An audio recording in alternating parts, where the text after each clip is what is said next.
Bonjour à toutes! Aujourd'hui, je vous reviens avec une vidéo maternité. Premièrement, je voudrais m'excuser pour la luminosité déficiente. En fait, c'est que j'ai brisé mes 3 ampoules de spot. Donc, je n'en ai plus. Alors, aujourd'hui, je vous donne mes 10 conseils pour la future maman. Donc, en quelque sorte, le premier conseil va être un petit peu bizarre. Mais vous allez voir que je pense que ça pourrait peut-être vous aider pour votre grossesse et votre accouchement et par la suite votre vie de maman. Alors je vais essayer de faire ça dans l'ordre. Le premier conseil que je peux vous donner pendant que vous êtes en grossesse, c'est de vous informer sur le droit des femmes en grossesse et à l'accouchement. Et j'ai déjà fait une vidéo là-dessus, donc vous pouvez, je pense que je vais vous mettre le lien direct à quelque part ici et vous pourrez cliquer dessus. Ou sinon, dans ma barre d'informations, je vous mettrai le lien de cette vidéo-là, mais c'est super pertinent, je pense, de s'informer de ça parce qu'on n'est pas au courant. Si je peux vous parler de mon expérience personnelle, c'est juste au 3e que j'ai su tout ça, donc j'aurais aimé ça le savoir avant. Et je pense que ça pourrait vous rendre service de vous informer là-dessus. Deuxième conseil que j'ai à vous donner, dans le fond c'est ça que je disais, ça va paraître bizarre, mais n'écoutez pas tous les conseils. C'est pas tous les conseils qui sont bons. Les temps ils ont changé. Et les choses ne sont plus comme elles étaient il y a 10 ans, ni il y a 20 ans, ni il y a 30 ans. Donc oui, peut-être qu'il y a 20 ans, on faisait pas telle affaire ou on faisait telle affaire et qu'il y a personne qui est mort de ça, mais regarde, on sait pas. Peut-être que maintenant, on est au courant que ça amène des maladies ou peu importe. Ou... Bref, je ferme la parenthèse, mais n'écoutez pas tous les conseils. Ce n'est pas tous les conseils qui sont bons. Prenez ce que vous avez besoin de prendre, laissez ce que vous avez besoin de laisser.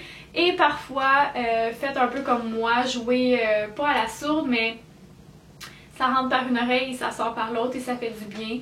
Parce qu'on se fait tellement solliciter, on se fait tellement donner de conseils de tout le monde qui veulent nous aider dans le fond, parce qu'ils sont pas méchants, ils veulent vraiment nous aider, mais ils n'ont pas nécessairement raison. Et ce qui m'amène à mon 3e conseil, dans le fond, que vous êtes la mieux placée pour savoir ce que vous avez besoin et ce que votre bébé a besoin. Parce que vous êtes sa mère, c'est pas compliqué. Si pour vous, vous avez besoin de plus de sommeil, en tout cas, je vais pas m'avancer, mais prenez ce conseil-là comme vous voulez le prendre. Mais dans le fond, vous êtes vraiment la mieux placée pour savoir si oui ou non votre bébé il a besoin qu'on le console, qu'on le prenne plus, si oui ou non le bébé il a besoin d'une suce, si oui ou non il a besoin d'un doudou, si oui ou non. Fermez la parenthèse. 4e conseil, informez-vous aux bons endroits. Oui, Internet maintenant, il y a une multitude d'informations, puis il y a des informations très pertinentes, mais il y en a aussi qui sont très peu pertinentes ou qui nous amènent dans le champ ou qui nous font peur. Donc, informez-vous aux bonnes places et informez-vous à plusieurs endroits. Pas juste à une place et vous fiez là-dessus tout le long de votre grossesse ou tout le long de votre vie de parent. Mais bref, informez-vous un petit peu partout et ensuite vous pourrez vous fier à votre propre jugement. Encore une fois, retenir ce que vous avez besoin de retenir pour vous et laisser ce que vous n'avez pas besoin. Le 5e conseil que j'ai à vous donner, c'est en fait pas vraiment un conseil, mais c'est juste un fait. Ce n'est pas tous les médecins qui sont à jour et je ne veux pas dire que les médecins ne sont pas corrects ni quoi que ce soit, mais juste encore une parenthèse que c'est vrai que c'est pas tous les médecins qui sont à jour sur plein de sujets, donc je veux pas vraiment parler spécifiquement parce que je veux pas vous faire lancer des roches, mais c'est pas tous les médecins qui sont à jour, c'est pas tous les médecins qui sont pour nécessairement les bonnes choses, si je peux dire. Donc encore une fois, fiez-vous à votre jugement. 6e conseil, c'est ça va un peu avec, comme vous savez le plus, ce qui est bon pour votre enfant et pour vous, mais laissez-vous guider par votre amour. C'est-à-dire, je vais vous donner un exemple, je vous dis pas de suivre ça à la lettre, mais si votre bébé pleure et que vous, personnellement, vous avez envie de le prendre parce que ça vous fait mal, parce que vous voulez pas le voir comme ça, prenez-le. Peu importe ce que les autres gens vont dire, prenez-le. Laissez-vous guider par l'amour, puis tout va bien aller. 7e conseil, devenir une maman n'est pas une performance. OK? C'est pas une performance. Arrêtez de vous comparer avec les autres. Arrêtez de vouloir tout faire comme avant, faire le ménage comme avant, faire la bouffe comme avant, sortir comme avant, faire tout ce que vous faisiez avant ou faire encore plus que vous faisiez avant. Non, vous avez des limites vous aussi, vous êtes une humaine. Je veux dire, on ne peut pas faire tout parfaitement. Imaginez comment ça doit être stressant pour un enfant d'avoir un parent parfait parce que là, il faut que tu sois un enfant parfait. Non, ne soyez pas parfait. juste, c'est pas une performance, ok?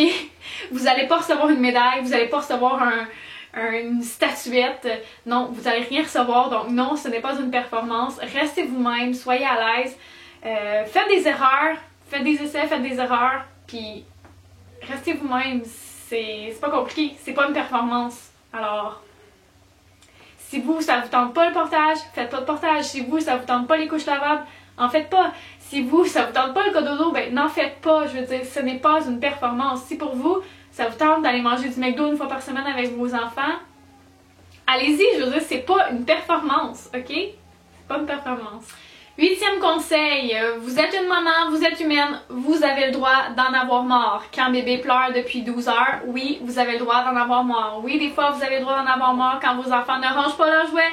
Oui, des fois, vous avez le droit d'en avoir marre quand la pile de vaisselle est comme 2 fois plus grosse que ce que vous aviez la veille alors que vous l'avez faite à tous les repas, mais le soir, c'est quand même 2 fois plus gros que tous les autres jours de la semaine. Oui, vous avez le droit d'en avoir marre.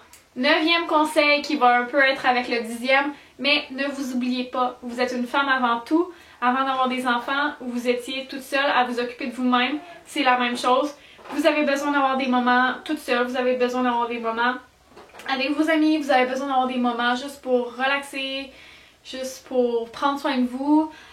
Vous avez le droit d'acheter des choses pour vous aussi, c'est pas parce que bébé vient de naître que là, il faut juste penser à lui. Si jamais vous allez à un shower, si jamais vous allez à un baptême, ou si jamais, bref, il y a la maman aussi. Il n'y a pas juste le bébé, il y a la maman. Pensez à ça, s'il vous plaît. Donc, ne vous oubliez pas, vous êtes encore là, vous avez des besoins et répondez aux besoins. Je vais juste faire une parenthèse très rapidement. Première fois que j'ai eu un enfant, dans le fond, quand j'ai eu Annabelle, elle pleurait tout le temps, ok? Aussitôt que je la déposais, c'était un bébé à bras, elle voulait tout le temps le coller sur moi. J'y en veux pas, je veux dire, c'est un bébé.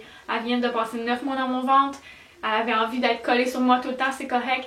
Sauf que je m'empêchais, genre j'allais même pas à la salle de bain sans elle dans mes bras. Alors imaginez-moi à la salle de bain en train de faire un numéro 1 ou un numéro 2, hein? Avec elle dans mes bras parce que je veux pas qu'elle pleure. Non. Vous avez des besoins vous aussi, vous êtes humaine, ne vous oubliez pas. Et dernier point, n'oubliez pas votre conjoint. Oui, vous avez plein d'amour à donner à votre bébé. Oui, vous en recevez plein de lui, puis tout ça. Vous êtes connectés, vous êtes les deux tout le temps ensemble, collés, nanana. Mais votre homme aussi a besoin de vous. Si le bébé est là, c'est avant tout parce que vous étiez un couple avant, puis que le bébé, c'est le fruit de votre amour. Donc, n'oubliez pas votre conjoint. Continuez à lui faire des petites attentions, puis j'espère que lui non plus ne va pas vous oublier en tant que femme. Mais continuez de prendre soin de lui aussi. Faites-vous des date night, faites-vous des petits rendez-vous, même si c'est à la maison, même si c'est le soir, un bain ensemble, écouter un film ensemble, manger des sushis ensemble, n'importe quoi, sortir aller au cinéma ensemble, faire regarder bébé, ou l'apporter si vous êtes à l'aise aussi, là. Mais n'oubliez pas votre couple, c'est super important. Puis ça part de là tout ça. Alors c'est ça, mes 10 conseils que j'ai à vous donner. Et j'espère vraiment que ça va vous avoir aidé. J'aurais aimé ça qu'on me dise ces conseils-là. Même si en dedans de nous, on peut savoir quelques trucs là-dedans. Mais je pense que on est tellement, comment je pourrais dire, on est tellement surinformés. Comme tout le monde nous justement nous dit des choses. Puis là, comme l'information, on sait plus trop quoi filtrer ou quoi ne pas filtrer.